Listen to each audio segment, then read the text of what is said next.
fui siempre una niña muy sensible a la naturaleza, a los detalles, muy observadora, también muy ensimismada en la comprensión como de la vida. Cuando inicié el colegio también me apasioné por comprender cómo funcionaban las células, qué era lo que hacían, por qué lo hacían, cómo conformaban los tejidos, cuáles eran las reacciones químicas que se daban en ese tipo de células para que pudieran dar vida. Y todo eso me fue llevando a apasionarme por la investigación, porque todo eso eran cualidades como que en últimas me llevaban a pensar, a disfrutar del conocimiento en sí mismo. Esto me dio la oportunidad de conocer a personas muy enriquecedoras en mi vida, como mi esposo, un intelectual apasionado por la ciencia. Nos llevó a hacer un proyecto de vida alrededor de la academia, donde nuestros sueños eran hacer investigación en Colombia, aportar a la ciencia en Colombia. Eso nos permitió viajar, conocer el mundo. En esa aventura tuvimos nuestro primer hijo. Cuando íbamos a regresar a Colombia, pensábamos, bueno, ¿qué vamos a hacer en Colombia? Eso me dio el chance y la oportunidad como terreno fértil para poder empezar a trabajar desde cero en lo que es empezar un laboratorio de neurobiología, montar técnicas que no existían en el país y diferentes tipos de unidades que logramos estructurar y que en este momento nos llevan a ser uno de los laboratorios seminales en la neurociencia básica en el país. Mi nombre es Gloria Patricia Cardona Gómez, soy profesora titular de la Facultad de Medicina de la Universidad de Antioquia.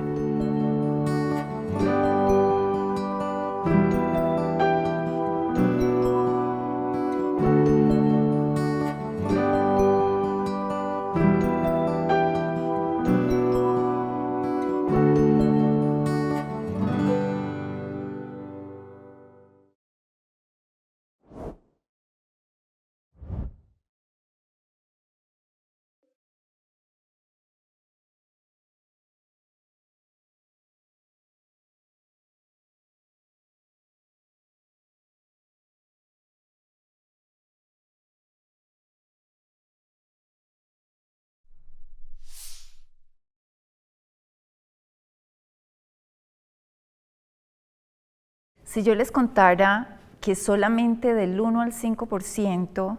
de la razón para desarrollar trastorno cognitivo y demencia se explican por razones genéticas y el otro 95 al 99% tiene que ver con nuestros hábitos de vida y con la comorbilidad que podemos desarrollar con nuestros hábitos, ¿le pondrías atención a esta clase? Vamos a hablar durante este periodo de tiempo cómo funciona el cerebro, cómo está conformado, cómo nuestros hábitos pueden deteriorarlo, cuáles células participan dentro de este tejido cerebral y cómo se van deteriorando progresivamente, pero también vamos a entender cuáles macromoléculas están altamente implicadas en esa capacidad de homeostasis o de balance cerebral o en la alteración que nos va llevando progresivamente al deterioro. Y por lo tanto, el prevenir o no esas enfermedades en un porcentaje tan amplio está en nuestras propias manos. Bueno, vamos a empezar entonces a hablar del cerebro desde adentro, desde los vasos sanguíneos. Vamos a fluir con la sangre, en la sangre nos vamos a encontrar inicialmente con unas células que envuelven los vasos sanguíneos. Esas células se llaman células endoteliales, que están unidas por unas proteínas llamadas proteínas de adhesión y uniones estrechas que permiten que estén firmemente acopladas una a otra. Si seguimos viajando de la sangre hacia el cerebro, nos encontramos con otro tipo de células llamadas pericitos. Esas células son vasodinámicas, o sea, son las que le van a dar la capacidad de dilatación o de constricción a nuestros vasos sanguíneos, y están ubicadas de manera alterna sobre las células endoteliales, como si fueran un tipo de ladrillo, dándole la propiedad de impermeabilidad al tejido cerebral. O sea, no cualquier tipo de molécula o cualquier tipo de agente puede llegar a ese tejido tan privilegiado. Una vez pasamos los pericitos, nos encontramos con una envoltura de lámina basal. Esa lámina basal es matriz extracelular compacta que ayuda a mantener la forma de los vasos. Por lo tanto, es esencial para mantener la tubulación o forma tubular de esos vasos. Si seguimos viajando, nos encontramos con los pies de los astrocitos. ¿Qué son los astrocitos? Son unas células estrelladas que cumplen un papel fundamental en el metabolismo, en la energía, en la estructuración y en la forma del cerebro. Esos astrocitos, se decía que Albert Einstein tenía 3 veces más que el resto de los humanos. Estos astrocitos son fundamentales en comunicar entonces esos vasos sanguíneos con las células neuronales, aquellas células que son las más conocidas y que son las responsables del funcionamiento cerebral, como nos lo han explicado. Sin embargo, las neuronas, aunque son privilegiadas, son esenciales dentro de un proceso llamado neurotransmisión, que es el transporte de diferentes tipos de vesículas cargadas de sustancias químicas que van a estimular a otras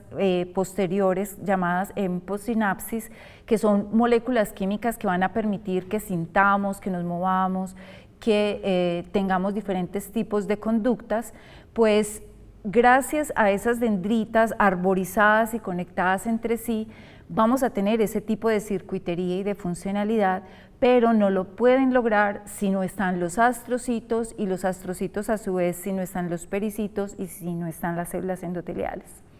Si se fijan, hay una ubicación estratégica de los astrocitos entre los vasos y las dendritas. De esa manera hay una comunicación interdependiente, bidireccional de todas estas células que mantienen de manera eficiente no solo la energía, sino la capacidad de liberar desechos al torrente sanguíneo como productos metabólicos que no son necesarios. Entonces, hasta allí estamos en el parénquima cerebral, cómo están conformadas nuestras células. Sin embargo, hay otro tipo de células que son muy necesarias y muy interesantes. Bueno, voy a mencionar algunas, no todas, pero están, por ejemplo, la microglía. La microglía es otro tipo de célula pequeña. Esas células son vigilantes, son como las que sensan cómo está el ambiente general, que no hayan agentes tóxicos ni hayan agentes patogénicos que vayan a afectar ese parénquima cerebral. Y están en comunicación directa con los astrocitos. Así que si hay algo que viene del torrente sanguíneo hacia los astrocitos, esos astrocitos van a poder alarmar o a la microglía, que son las defensoras, son como en este caso las representantes del sistema inmune en el tejido cerebral, y poder también alarmar o no a las neuronas para su protección. Si nosotros empezamos a analizar cómo nuestro estilo de vida puede afectar toda esa estructuración tisular de la cual les acabé de hablar, entonces pensemos en lo siguiente: el sedentarismo. El sedentarismo es estar muchas horas sentado a lo largo del día, pero no solamente un día, sino semanas, años, que van llevando a que los vasos más pequeños de nuestro cerebro puedan colapsar. Y nuestro cerebro está formado por arterias, arteriolas y microvasculatura. Por lo tanto, los primeros que van a colapsar son los más pequeños que están en el interior del cerebro, que son los encargados de llevar oxígeno y nutrientes a esos territorios en los cuales se está comandando funciones tan esenciales como respirar, como pensar, emocionarnos e incluso almacenar nuestra información cognitiva en circuito y en conexión con otras regiones cerebrales que se encargan de manera mucho más especializada de esta función de almacenamiento de aprendizaje y memoria. Esos vasos sanguíneos, al colapsarse, van a quitar o van a evitar que llegue el oxígeno y nutrientes entonces a esas neuronas que están dependientes de ese metabolismo energético y de oxigenación, llevando entonces a que las neuronas empiecen a retraerse, a despolimerizarse, tanto las protrusiones más pequeñas que están en la superficie como si fueran hojas de un árbol, empiezan a retraerse. Esas protrusiones se llaman espinas dendríticas, que son las que aumentan el área de contacto entre una neurona y otra. Pero si no tenemos un adecuado abastecimiento de oxígeno y nutrientes, pues entonces estas diferentes estructuras se van a empezar a retraer, a colapsar. Otro punto importante, ya vamos a continuar viendo cómo cada tipo celular se afecta. Otro tipo de hábito que no nos ayuda, además del sedentarismo que acabé de explicar, también es la alta ingesta calórica. La alta ingesta calórica hace que no solamente se aumente la cantidad de fuente energética, sino que si las células no saben cómo usarla porque está en exceso, va a empezar a acumularla. Entonces no solamente esa acumulación la vamos a ver en que estamos más gorditos y pesamos más o estamos más lentos, sino que a su vez esto está afectando la composición de esos diferentes tipos de células y estructuras que deben fluir y deben comunicarse para poder que la neurotransmisión o los mensajes químicos fluyan a lo largo de los circuitos y puedan ejercer estos diferentes tipos de funciones motoras, sensitivas, cognitivas, emocionales. Entonces, vamos con el sedentarismo, la alta ingesta calórica. Otro factor que lleva a que nuestro cerebro disminuya su actividad es estar solos, es estar aislados, no tener relaciones interpersonales sanas y desde luego la falta de actividad física, porque la falta de actividad física no solamente que estemos en pie y caminemos, sino que haya una demanda importante de ejercitarnos, trotar, caminar, relacionarnos, va a ayudar a que todos los factores químicos de nuestro cuerpo fluyan adecuadamente y activen las diferentes circuiterías que se encargan de mantener no solamente el abastecimiento energético de neurotransmisores que van a hacer sus diferentes funciones de las cuales hemos hablado, sino también que van a permitir que haya una adecuada liberación de desechos hacia el torrente sanguíneo. ¿Por qué? Regresemos entonces a las células. Estábamos hablando que las células, entonces, cada una de ellas se va a poder afectar siempre y cuando haya falta de oxígeno, falta de nutrientes, inactividad, o sea, disminución en la producción de neurotransmisores y su comunicación neurona a neurona. Entonces, hace que llegue un momento en que haya más depósitos, más acumulación, de aquellos agentes que en su momento eran necesarios, pero que no se están gastando al ritmo necesario para que las células puedan eliminar los desechos al torrente sanguíneo y empiezan a acumularse dentro del tejido. ¿Eso qué hace? Eso hace que entonces las espinas dendríticas se empiecen a retraer, como lo mencionábamos ahora, todo lo que es el esqueleto de microtúbulos de las neuronas empiezan a despolimerizarse. Por lo tanto, se empiezan a acumular en el citoplasma de las células y estando allí, las células, las neuronas, van a perder su arborización, su extensión de dendritas y su extensión axonal. ¿Cuándo ocurre esto? Ocurre porque ya el astrocito, que era el que proveía varios elementos con el cual funcionaba la neurona, se hipertrofió, o sea, aumentó de tamaño. Tuvo que lanzar respuestas y señales de alarma hacia la microglía, que es la que se encarga de la respuesta inflamatoria, y a su vez reaccionó de esta manera por los tipos de agentes o nutrientes o sustancias que estaban llegando por el torrente sanguíneo hasta los astrocitos. Toda esta situación de desbalance llevaron a que la neurona se desconectara de las células vecinas y por lo tanto estas funciones que nos acompañan el día a día, poder dormir, podernos despertar, poder tener hambre o saciedad, el poder tener actividad física e intelectual y emocional se empiezan a deteriorar. Y cuando eso ocurre, ya es muy difícil de disminuir o de bloquear la progresión de ese deterioro. Por lo tanto, vamos a tratar de entender ahora cómo los diferentes constituyentes de las células tienen como armazón unas macromoléculas llamadas lípidos, que aunque no han sido las macromoléculas más protagónicas,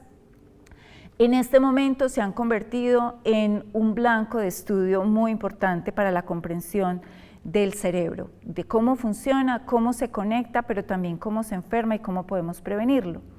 Entonces, estando de nuevo en las células, es decir, en las células endoteliales, en los astrocitos, la microglía y las neuronas, cada una de ellas en su papel va a tener dentro de su cuerpo celular, va a tener organelas. Organelas llamadas mitocondria, retículo endoplásmico, aparato de Golgi, que está formado por membranas.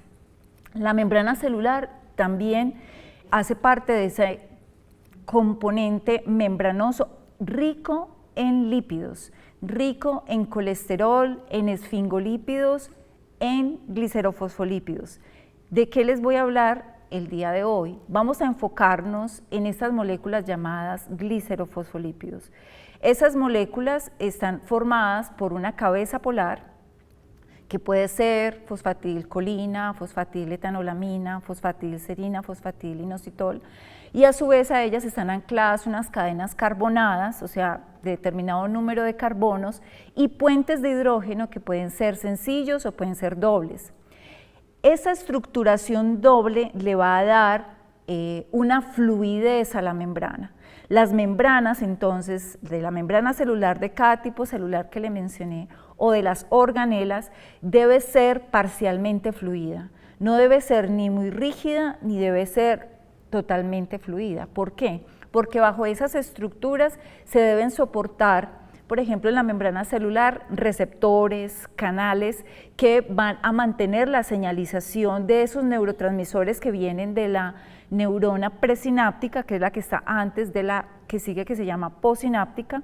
y la temporalidad, la transitoriedad con la que se mantienen esos receptores en esas balsas o estructuras lipídicas, pero de manera temporal van a permitir que esa célula se comunique, que esa célula pueda generar neurotransmisión. Sin embargo, si esos lípidos de los cuales les acabé de hablar, que son fosfolípidos, empiezan a enriquecerse gracias al tipo de estilo de vida, o sea, sedentarismo, alta ingesta calórica, acumulación de grasas, las estructuras que conforman esas organelas van a empezarse a enriquecer de colesterol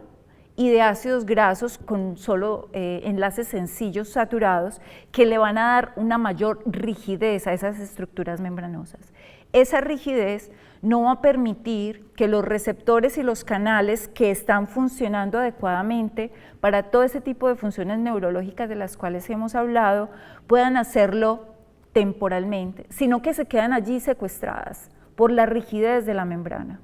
Entonces, también eso tiene repercusión sobre otro tipo de procesos celulares que utiliza la célula no solamente para generar una vida media de sus diferentes componentes o macromoléculas como ácidos nucleicos, proteínas, carbohidratos y desde luego los mismos lípidos que tienen un periodo de vida, luego los degradan para utilizar esos monómeros o componentes primarios como fuente de energía dentro de una serie de reacciones químicas llamadas el ciclo de Krebs, que va a ayudar a la producción de ATP, que es una molécula que es la moneda energética con la cual funciona la célula y que principalmente se produce en la mitocondria.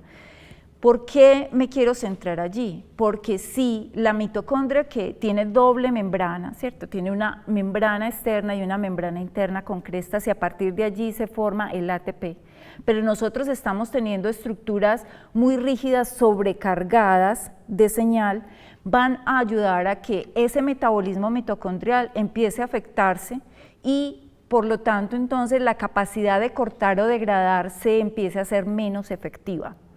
Otro punto importante es que las organelas encargadas de la degradación y por lo tanto de la vida media de esas macromoléculas que les mencioné empiezan a fallar. ¿Por qué? Porque ellas dependen, en el caso por ejemplo de los autofagosomas, dependen de la conformación de una doble membrana, de uno de esos fosfolípidos que les acabé de mencionar. Esa doble membrana es por ejemplo la fosfatidiletanolamina. Se las menciono porque es importante dentro de la curvatura que tiene el autofagosoma. Esa curvatura va a ayudar a envolver organelas viejas, proteínas agregadas, proteínas que deben ser degradadas o que están en exceso de acuerdo a nuestro metabolismo en el balance de ingesta y gasto energético. Si no hacemos un adecuado gasto energético, entonces esas proteínas no van a necesitar, no va a haber una demanda de monómeros o de materia prima para que esa maquinaria siga funcionando tanto en la producción energética como en la tasa de degradación, y van a tender a acumularse. Como nosotros estamos generando un tipo de estilo de vida sedentaria, entonces los autofagosomas van a quedar poco eficientes en términos de esa capacidad de entregar y fusionarse con otro tipo de estructuras llamados lisosomas, que son las que tienen enzimas en su interior que se llaman hidrolasas, que son capaces de degradar esas macromoléculas y convertirlas en productos más pequeños para que sean aprovechados o reciclados por la célula. Entonces, retomemos, si tenemos los fosfolípidos como unos elementos lipídicos esenciales en la fluidez de la membrana, y estos son necesarios en la curvatura y formas de las células para hacer efectiva su función, en la capacidad de degradación o en la capacidad de eliminación de desechos al ambiente extracelular y a su vez luego a la periferia o al torrente sanguíneo. Pero si el sedentarismo, la alta ingesta calórica cambian la composición metabólica energética de nuestras células, se van a empezar a poner rígidas y poco eficientes en esa capacidad de entrega y degradación, por lo tanto un déficit y una falta de balance entre la ingesta y el gasto energético, generando entonces acumulación, poca eficiencia en la degradación, y eso lleva a que sustancias que inicialmente eran necesarias para el funcionamiento celular de cada tipo celular de los que le he mencionado en el tejido cerebral, se conviertan entonces más bien en agregados que van a convertirse en tóxicos para cada tipo celular, llevando a los astrocitos a su hipertrofia, a su alarma de proinflamatoria, y luego van a llevar a la neurona entonces a ese proceso de retracción del que les mencioné inicialmente. Es importante entonces aclarar que nosotros en el laboratorio tenemos diferentes tipos de evidencias científicas que nos han llevado a apoyar este tipo de comprensión y de interpretación de cómo las macromoléculas o cómo el estilo de vida afecta a esos procesos celulares, y por lo tanto llevan a que haya homeostasis y por lo tanto un adecuado desarrollo, crecimiento y envejecimiento, o que empecemos desde muy temprana edad a tener alteraciones que nos llevan primero a desarrollar comorbilidades como la diabetes, por ejemplo, o la hipertensión, ¿cierto? Y eso todo empieza a afectar cómo funciona adecuadamente nuestros tejidos, que a lo largo de la vida y en la etapa del envejecimiento se acentúa ese deterioro y empiezan entonces a romper lo que habíamos hablado inicialmente de esas proteínas de adhesión y uniones estrechas, y por lo tanto empiezan a elastecer esas células, a activar entonces toda la maquinaria que va a llevar al deterioro del circuito, a la pérdida de la función cognitiva, motora, emocional, de manera progresiva, y hacer un envejecimiento insano. Nosotros hemos encontrado que cuando estudiamos, el grupo de neurociencias de Antioquia tiene un banco de cerebros. El banco de cerebros, a partir del consentimiento informado de los familiares de los donantes, una vez fallecen, estos tejidos son estudiados por diferentes investigadores desde el área de la neuroquímica o desde el área de la neuroanatomía y la histopatología, y nosotros desde la neurobiología y la conectividad cerebral. Entonces hemos comparado cómo se afectan los fosfolípidos de cerebros sanos respecto a cerebros que provienen de personas que han tenido tanto Alzheimer genético, que es porque una proteína, o sea un gen, y luego una proteína de alguno de estos puntos de la maquinaria bioquímica y celular que les acabé de comentar, pueden estar fallando desde la gestación misma, pero también comparado con cerebros de personas que tuvieron Alzheimer esporádico, gracias a algún tipo es una enfermedad idiopática, o sea que no se conoce exactamente por cuál razón, pero que factores ambientales o factores metabólicos como de las dislipidemias, la diabetes en general, llevaron a que hubiera un deterioro progresivo y tuvieron un envejecimiento insano, llevaron a que pudieran desarrollar enfermedad de Alzheimer esporádico. Cuando nosotros comparamos entonces cerebros sanos, cerebros provenientes de pacientes con mutación genética y cerebros de personas que tuvieron enfermedad de Alzheimer esporádico, encontramos que los fosfolípidos de los que nosotros hemos estado comentando previamente dentro de la funcionalidad celular están alterados. Desde luego la mayoría de ellos están disminuidos, como lo que también hemos encontrado en nuestra investigación, la fosfatidilcolina, la fosfatidiletoanolamina, la fosfatidilserina, fosfatidilinositol y ácido fosfatídico. Sin embargo, eso es común tanto en la enfermedad de Alzheimer familiar como en la enfermedad de Alzheimer esporádico, que tienen orígenes muy diferentes de demencia. Sin embargo, cuando nosotros analizamos qué pasa con algunos de estos elementos que les mencionaba inicialmente de fosfatidiletoanolamina, encontramos que la fosfatidiletoanolamina ceramida, que es un componente esencial de la mitocondria, que es la organela encargada de la fuente energética de la célula, está incrementada en los cerebros que provenían de pacientes con Alzheimer esporádico. Eso nos habla de que hubo estrés celular, que hubo estrés oxidativo y que es algo relacionado altamente con el procesamiento energético.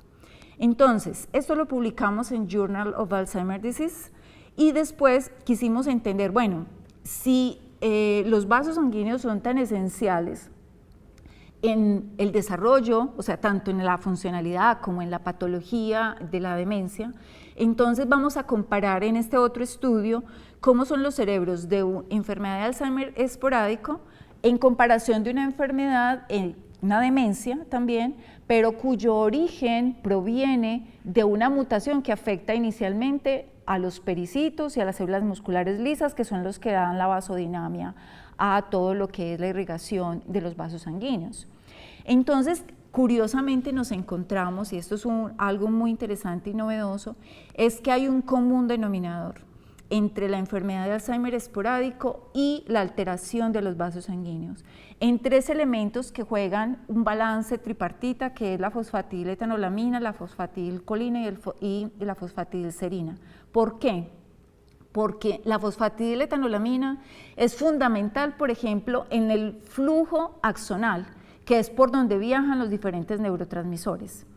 La fosfatidilserina es esencial en la producción de neurotransmisores y la fosfatidilcolina también, pero resulta que además estos diferentes elementos que se interconvierten entre ellos pueden llegar, dependiendo de la constitución de los ácidos grasos, a ser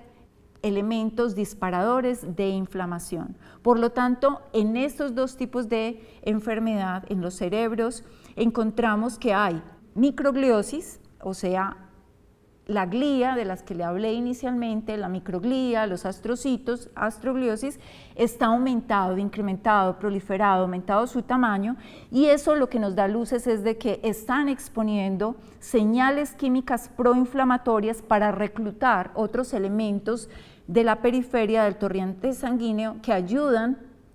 a, en este caso, limpiar las células que han muerto y se han desconectado y por lo tanto se han llevado trozos de cerebro que cumplían funciones como la memoria, como caminar o, por ejemplo, cómo sentir, emocionarnos. Y por eso se refleja en el individuo que ha tenido este tipo de deterioro la pérdida de esa memoria de quiénes son mis familiares más cercanos e incluso de reconocerse a ellos mismos al espejo.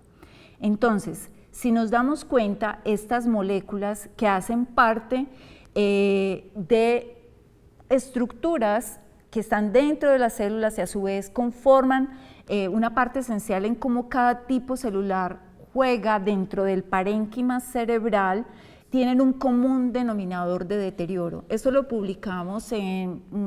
una revista llamada Bioquímica Biofísica Acta en Molecular Basis of Disease en el 2020.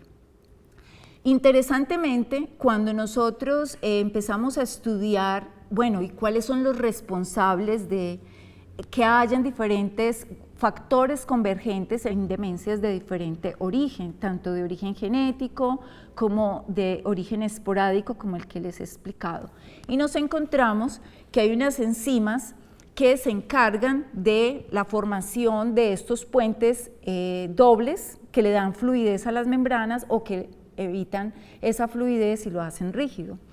Nos encontramos con una enzima que está aumentado en todos los tipos de demencias que estudiamos: CADASIL, demencia mixta, enfermedad de Alzheimer esporádico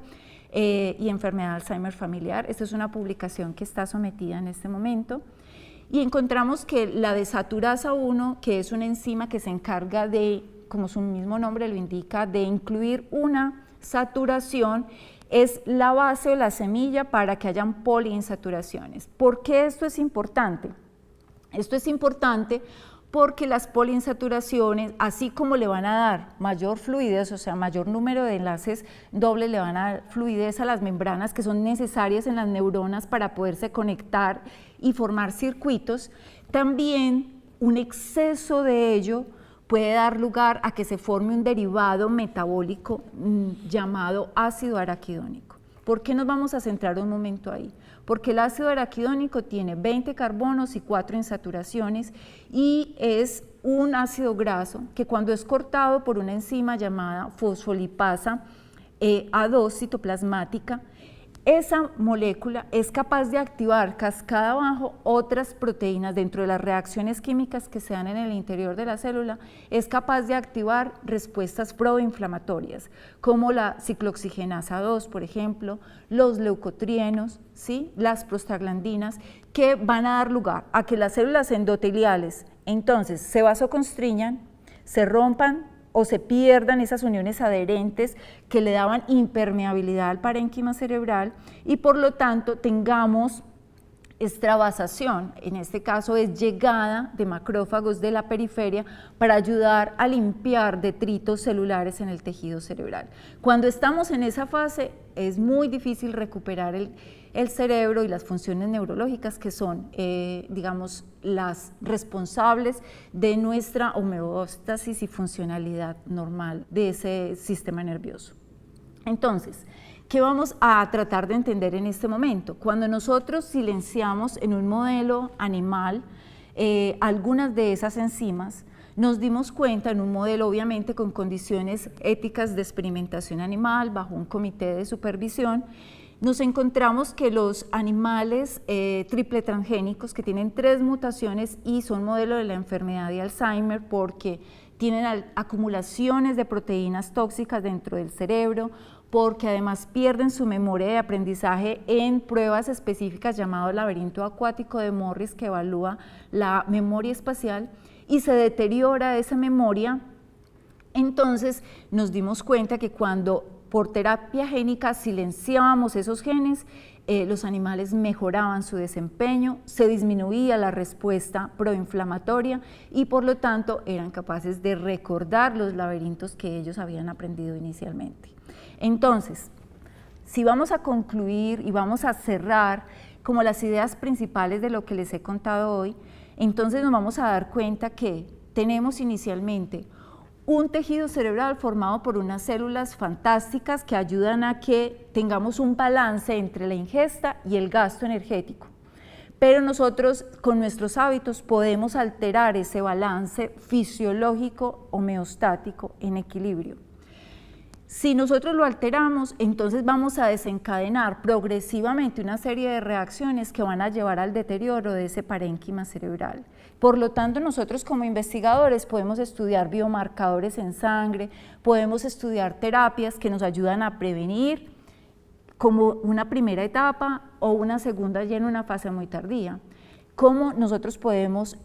evitar ese deterioro progresivo? Sin embargo, en manos de todos nosotros está que la prevención es cuidarnos, saber cómo nos alimentamos, con quién tratamos, cómo nos cuidamos emocional, sensorial, cognitivamente, cómo mantenemos nuestra actividad física, que va a ayudar a que nuestro propio cuerpo, nuestras células, en particular también nuestro cerebro, que comanda el resto de funciones del organismo,